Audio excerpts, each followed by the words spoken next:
नमस्कार, डॉक्टर सर्वेश कुमार सुयस, news editor. राष्ट्रीय समाचार बुलेटिन में आपका स्वागत है। राजस्थान में पुष्कर झील भी इन दिनों उफान पर है, जो अपना तांडव दिखा रही है। आसपास के अनेक इलाकों में पानी भर गया है। स्टेट बैंक ऑफ इंडिया ने होम लोन लेने पर 31 अगस्त तक प्रोसेसिंग फीस न लेने का फैसला किया है। बैंक लोन का करीब 0.40% फीस प्रोसेसिंग फीस के रूप में लेता है।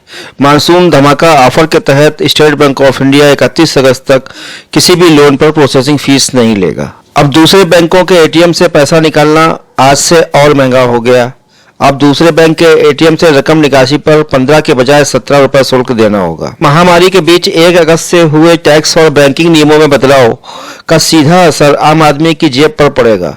अब राहत की बात यह है कि हफ्ते के 7 दिन वेतन, पेंशन बिल का भुगतान होगा। बैंकों की नेशनल ऑटोमेटेड क्लियरिंग हाउस सेवा रोज प्रभावी होगी। बिजली, रसोई गैस, टेलीफोन, पानी, लोन की किस्तें, म्यूचुअल फंड के भुगतान भी 7 दिन हो सकेंगे। अब 1 लाख रुपए या ज्यादा के सेल्फ असेसमेंट बकाया होने पर करदाताओं की जुर्माना चुकाना पड़ेगा। अब आयकर अधिनियम 1961 की धारा 23A के तहत 1% जुर्माना प्रति माह देना होगा। वरिष्ठ नागरिकों को इसमें छूट दी गई है। भारत बांग्लादेश के बीच हल्दीबाड़ी चिराग हाटी रेलवे लिंक पर वाणिज्यिक सेवाएं मालगाड़ी के सफर के साथ आज से फिर से शुरू कर दी गई। भारत पाक युद्ध के समय सन 1965 में इस रेलवे लिंक मार्ग को बंद कर दिया गया था। 1965 तक इसमें वाणिज्यिक सेवाएं जारी थीं। पिछले साल बांग्लादेश की प्रधानमंत्री शेख हसीना और भारत के प्रधानमंत्री नरेंद्र मोदी ने 17 दिसंबर 2020 को इस रेल मार्ग को फिर से उद्घाटन किया था। सुप्रीम कोर्ट में नई जनहित याचिका दायर की गई है, जिसमें धार्मिक और धर्मार्थ बंदोबस्ती के लिए समान नियम बनाने की मांग की गई है। याचिका में कहा गया है कि देश के हिंदू मंदिरों पर अथॉरिटी का नियंत्रण है, जबकि अन्य समूहों को अपने संस्थानों का प्रबंधन करने की अनुमति है।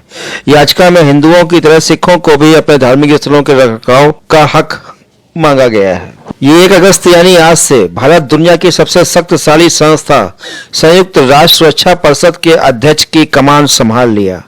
भारत के प्रथम कार्यकाल की बैठक 2 अगस्त को होगी, जिसकी अध्यक्षता प्रधानमंत्री नरेंद्र मोदी करेंगे। इस दौरान भारत 3 प्रमुख क्षेत्रों समुद्री सुरक्षा, शांति रक्षा और आतंकवाद को रोकने संबंधी विशेष कार्यक्रमों की मेजबानी करने के लिए तैयार है।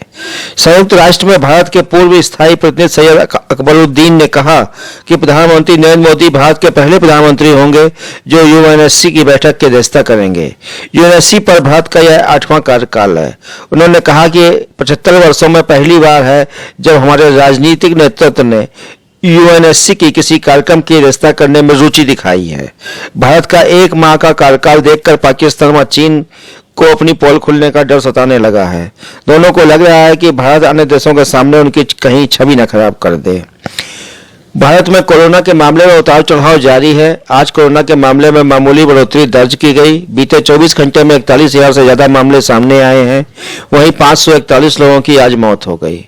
आईएमडी ने अपने मौसम पूर्वानुमान में बताया है कि उत्तर और मध्य भारत के कुछ हिस्सों में अगले 4 दिनों में भारी वर्षा के संकेत दिए हैं। मध्य प्रदेश और राजस्थान के कुछ हिस्सों में रेड अलर्ट भी जारी कर दिया गया है। संसद का मानसून सत्र भारी हंगामे की भेंट चढ़ गया। वहीं इस दौरान 133 करोड़ रुपए भारतीय करदाताओं के व्यय हो गए। यह रकम करदाताओं से ही ली जाती है जो संसद पर खर्च होती है। संसद ने 2 हफ्तों में 107 घंटे के निर्धारित समय में सिर्फ 18 घंटे काम किया। लोकसभा अपने संभावित 5 घंटों के सापेक्ष केवल 7 घंटे चली। अपने संभावित 54 घंटों के सापेक्ष केवल 7 घंटे चली। वहीं राज्यसभा 11 घंटे चली। मानसून सत्र के 89 घंटे हंगामे की भेंट चढ़ गए। 10 बिल दोनों सदनों से पास हुए। टोक्यो ओलंपिक में भारत की शटलर पीवी संधू ने चीन की हेमिंग जियाओ को हराकर टोक्यो ओलंपिक में कांस्य पदक जीत लिया है। उन्होंने 21-15 से जीतकर कांस्य पदक अपने नाम किया। इसके साथ ही टोक्यो ओलंपिक में भारत की झोली में 2 पदक आ गए। भारत की पुरुष हॉकी टीम टोक्यो ओलंपिक के सेमीफाइनल में पहुंच गई है। क्वार्टर फाइनल में भारतीय टीम ने ब्रिटेन को 3-1 से हराकर सेमीफाइनल में प्रवेश किया। अब भारत का मुकाबला बेल्जियम की टीम से 3 अगस्त को होगा। भारत टोक्यो ओलंपिक में अब तक केवल ऑस्ट्रेलिया से हारा है और सारे मैच जीते हैं। तुर्की के जंगलों में दक्षिण पश्चिम समुद्र तटों से सटे जंगलों में लगी भीषण आग को देखते हुए क्षेत्रों को खाली कराया जा रहा है। बड़ी संख्या में वहां पहुंचे पर्यटकों को भी निकाला जा रहा है। बुधवार से लगी आग में अब तक 6 लोगों की मौत हो चुकी है। देश में पर्याप्त अग्निशमन विमानों की कमी को लेकर वहां के राष्ट्रपति की बहुत आलोचना हो रही है।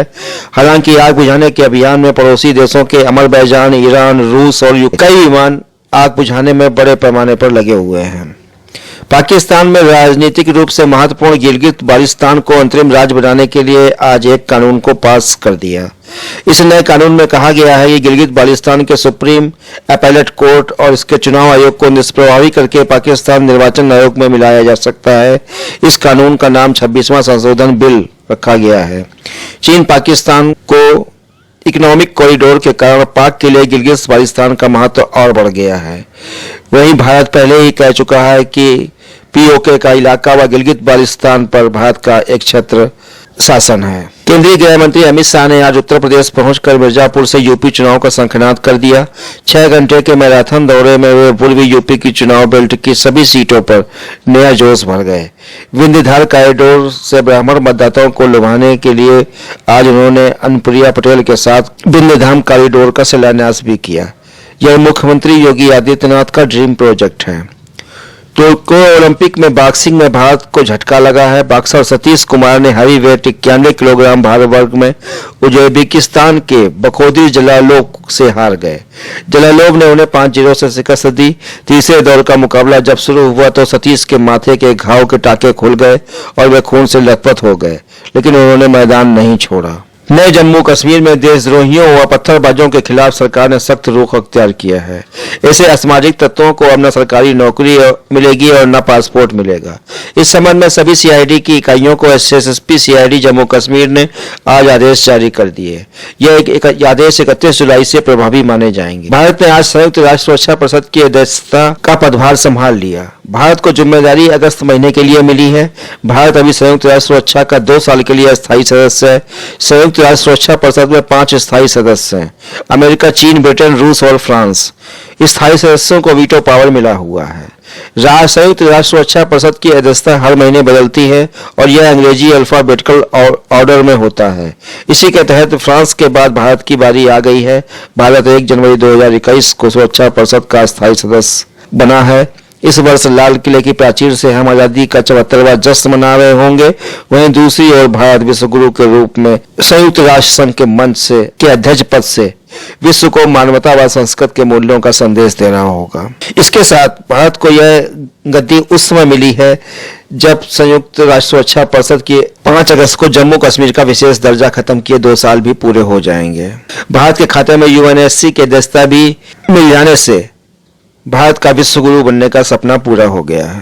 भारत के संयुक्त राष्ट्र संघ में राजदूत टीएस त्रिमूर्ति ने आज संयुक्त राष्ट्र संघ के प्रेसिडेंट के पद का पदभार संभाल लिया। आज की राष्ट्रीय समाचार बुलेटिन में बस इतना ही। कल फिर मिलेंगे। नमस्कार, शुभ रात्रि।